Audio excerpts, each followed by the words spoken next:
Faire le bilan de l'année largement marquée par la pandémie et parler des chantiers à venir. Le bilan sanitaire d'abord. Ursula von der Leyen devrait se féliciter de l'avancée de la vaccination. 70% de la population adulte de l'Union est désormais vaccinée.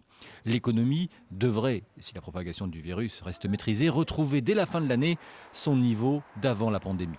Devant les parlementaires réunis à Strasbourg, la présidente de la Commission insistera aussi sur le plan de relance. Les chantiers à venir, eux, sont déjà connus. Il y a la transition numérique, il y a le pacte vert européen visant à réduire drastiquement les émissions nettes de gaz à effet de serre, moins 55% d'ici à 2030 par rapport au niveau de 90. La présidente de la Commission devrait également consacrer une partie importante de son discours aux défis géopolitiques, tirant des leçons du retrait chaotique des Occidentaux d'Afghanistan, défendant son pacte sur la migration et l'asile qui a du mal à se mettre en place. Et face aux attaques contre l'état de droit, surtout en Hongrie et en Pologne, Ursula von der Leyen devrait tenir un discours de fermeté.